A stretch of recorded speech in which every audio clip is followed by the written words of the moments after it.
The Netanyahu government is now openly talking about destroying some outposts in Yesha, and American pressure seems to only be increasing.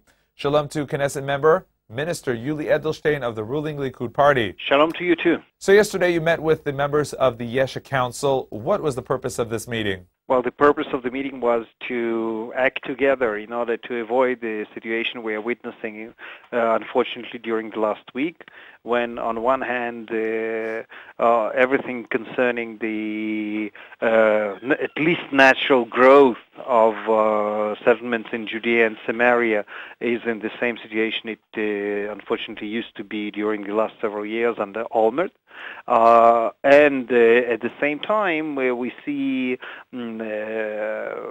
attempts, at least, to evacuate certain outposts without any serious attempt to try to explain to the settlers what is the policy or the new policy of the Israeli government.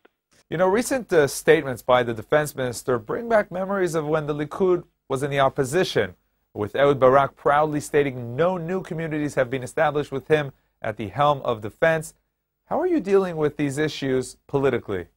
That's exactly the difference between Likud being in the opposition or between today's government headed by the Likud.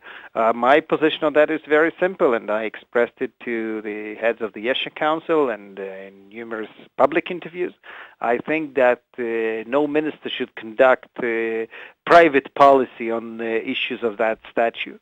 There must be a serious discussion in the government. There must be a serious decision on our policy in Judea and Samaria, and part of this policy could be dealing with outposts. But definitely the outposts are not exactly the headline of can't be definitely the headline of all our activities in Judea and Samaria. So the first and foremost is to continue building in places that are part of the consensus. By the way, when you listen to the defense minister in cabinet meetings, he is part of this consensus. But in practical terms, we haven't seen anything moving yet. So this is exactly the demand of myself and of several of my colleagues, and I'm pretty sure that we'll see very soon the change in the policy. Now Prime Minister Netanyahu is talking about the need to deal with so-called illegal outposts. This seems reminiscent of Ariel Sharon saying things look different when you are the premier. Do you think you might find yourself defined as a rebel? I can, first of all, proudly say that what we witnessed in Washington was a totally different prime ministerial behavior. I think that Netanyahu not only managed to come to the States to deliver a message, not only managed to say no, he managed to leave Washington with good atmosphere and with certain important promises from the American administration, including full funding of the project HATS 3. And I think that we can't deny that it was a serious diplomatic achievement. B, the Prime Minister expressed the views and presented the position of a government that is very different than those of Olmert or Sharon. That's why I don't see any comparison or any possibility to compare between the present situation in which we have a legitimate discussion inside the cabinet and the situation in which Ariel Sharon basically ignored the decisions of his own party and of his own faction, and the result was that, by the way, not the Likud had to leave, but Ariel Sharon with a bunch of his supporters had to leave the Likud. Now, many of these decisions are coming under intense American pressure. And many are saying the U.S. has broken past deals with Israel between Clinton and Netanyahu and Pollard for one. Do you think maybe it's time to say enough is enough? We are an independent nation and we should stop following the dictates of the United States of America? A, we are an independent state. B, the issue of Pollard was raised by Prime Minister during his recent visit to Washington.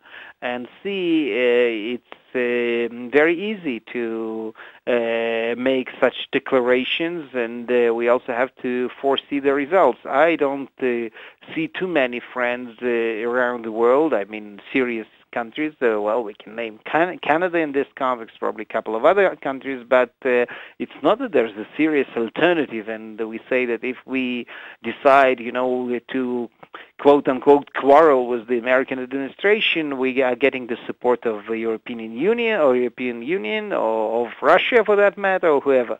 That's not the case. And with all the different opinions we have with the United States, there is not much new about them. And I remember how Reagan and Bush Sr. and Clinton and Bush Jr. All used to make statements about settlements in Judea and Samaria and things that are not seen eye to eye by Israel and the American administration, but at the same time they did stay a friend and they did stay a partner on different issues, and that's how it should be. So tell me, are you optimistic that we will get through this, or do you think there will be clashes such as evacuations? Well, I'm definitely not a prophet. What I can say is that there will be every possible effort on my part and on part of several of my colleagues to avoid unnecessary clashes, to stop these cat and mouse games that we are witnessing right now. It's not good for the country, it's not good for the government, it's not good for our foreign policy. I don't think that Barak administration is naive enough to believe that that's how Israel deals with the issue of outposts or with the issue of Judea and Samaria. And I think that what we will see, God willing, in the nearest future is a very well-planned government policy in Judea and Samaria. As part of this policy, some of the outposts that are not part of the existing settlement are not veteran outposts that basically turned into regular Yeshuvim will have to be removed. I hope that it will not be done by army or the police, but rather by plain negotiations. But at the same time, I want to see the mayors and the leaders of the Yesha Council in Judea and Samaria, alongside the regular residents like myself on Judea and Samaria, happy because they see the development, because they see new kindergartens, new schools, and new houses built in existing settlements in Judea and Samaria. Minister Yuli Edelstein, thank you very much for joining us. My pleasure.